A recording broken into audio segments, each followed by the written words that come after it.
8장 붉은 달의 징조. 새벽이라고 부를 수도 없는 밤이 끝나지 않은 시간.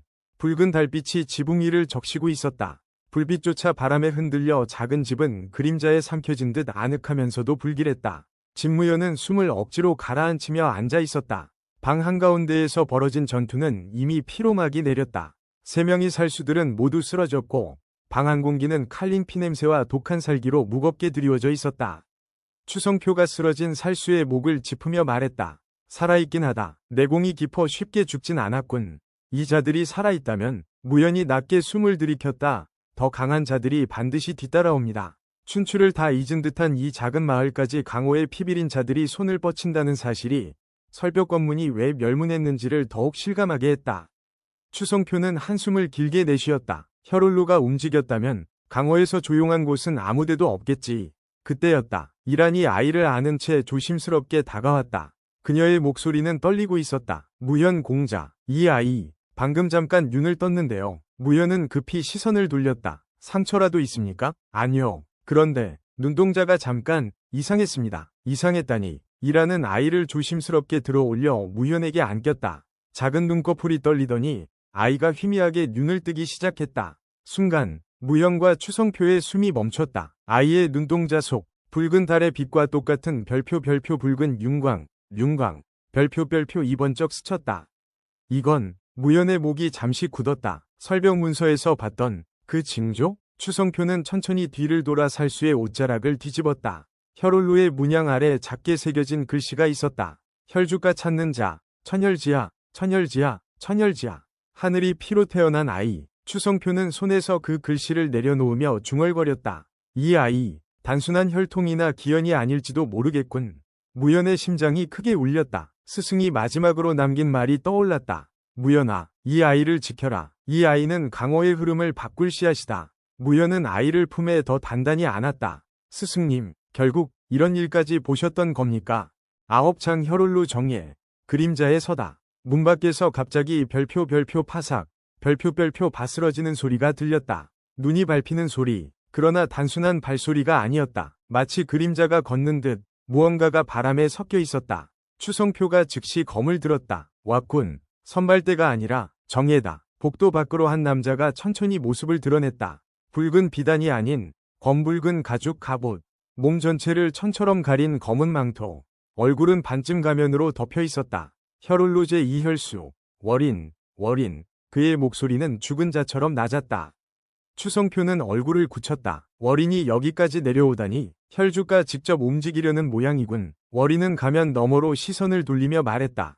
3명이 선발대가 돌아오지 않았다. 그 자체로서 너희의 죄는 충분하다. 그는 눈 하나 쓰지 않은 듯 무연을 바로 겨냥했다. 진무연, 그리고 내 품에 숨은 아이.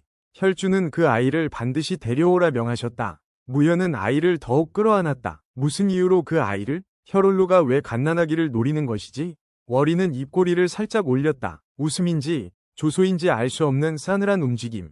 하늘의 피를 가진 아이는 살려둘 수 없다. 혈주의 운명을 위협하니까. 하늘의 피? 무연의 눈빛이 흔들렸다. 그렇다. 월인의 음성은 점점 치밀어 오르는 피의 냄새를 머금었다. 하늘이 저 아이에게 준 붉은 시선.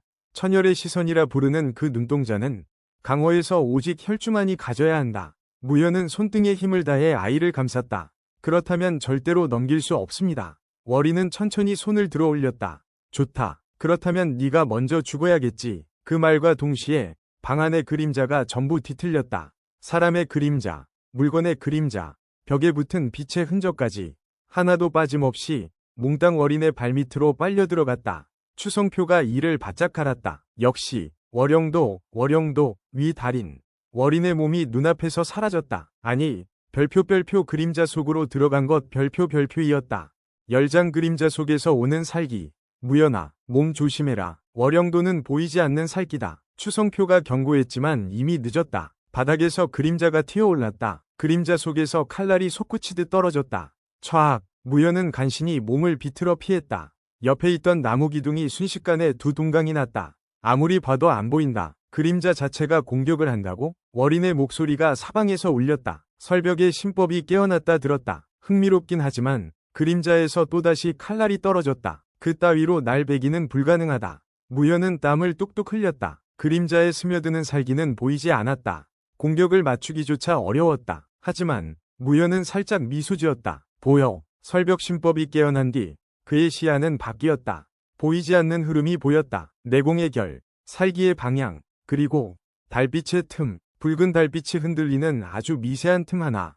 그 틈 사이에서 월인의 그림자가 움직이고 있었다. 무연은 단전의 기운을 억지로 끌어올렸다. 설벽 13식, 8제식, 절설빙화, 절설빙화. 그가 손을 허공에 그었다. 투명한 검기 같은 찬 기운이 흘러나왔다. 달빛에 닿는 순간 그림자의 결이 선명히 드러났다. 월인의 목소리가 들렸다. 보이는 건가? 그가 처음으로 놀란 기색을 보였다.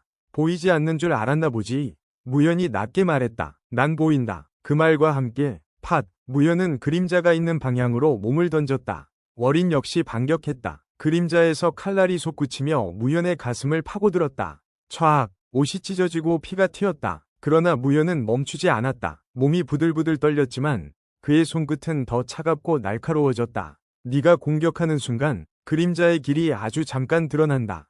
그리고 무연은 그 틈을 정확히 노렸다. 이것이 설벽의 길이다. 팍! 무영의 검기가 정확히 그림자를 베었다. 월인의 비명이 울렸다. 그림자가 씻은 듯이 흩어지고 월인의 몸이 공중에 나타났다. 그의 가면이 반쯤 부서졌고 눈가에 피가 흘렀다. 아무도 내 월영도를 보지 못했는데 무연의 숨은 이미 거칠게 끊어지고 있었다. 몸은 한 개였다. 어깨, 등, 팔, 모든 곳이 찢어지고 있었다. 그러나 그는 아이를 등을 쥐고 있었다. 나는 쓰러질 수 없다. 월인이 다시 그림자 속으로 들어가려는 순간 추성표가 외쳤다. 무연아, 뒤로. 추성표의 낡은 검이 달빛 아래로 휘둘러졌다. 붉은 달, 설벽의 신법, 그리고 오래 묵은 고수의 검. 세 가지가 한순간 합쳐져 폭발하듯 터졌다. 쾅! 월인이 그림자 속으로 완전히 숨기도 전에 거대한 충격이 그의 몸을 덮쳤다. 월인의 몸이 뒤로 날아가 벽을 찢으며 떨어졌다. 그는 피를 토했다. 강호의 패물이라 생각했는데 촌부가 이런 힘을. 추성표는 숨을 헐떡이며 말했다. 월영도까지 상대해본 건 그리 흔한 일이 아니니까. 월인은 몸을 일으키려 했지만 더 이상 힘이 없었다. 그리고 마지막으로 중얼거렸다. 혈주께서 직접 오시겠지? 그 말과 함께 월인의 몸이 바닥에 쓰러졌다. 별표 11장 더 큰 그림.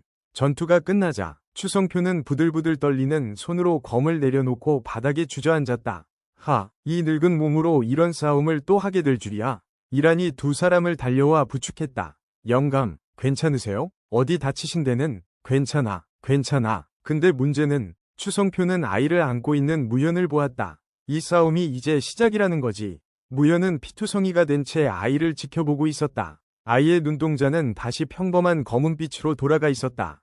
그러나 무연은 확신했다. 이 아이를 노리는 자들은 더 많다. 그리고 혈주, 분명 그 자도 움직일 것이다. 추성표가 낮게 말했다. 무연아, 넌 이제 강호에서 도망칠 수 없다. 압니다. 무연은 담담하게 고개를 들었다. 전 설벽의 마지막 제자입니다. 이 아이를 지키는 것이 제 모든 길입니다. 붉은 달은 아직도 하늘에 떠 있었다. 새벽이 오지 않은 듯 강호의 밤은 더 깊어졌다.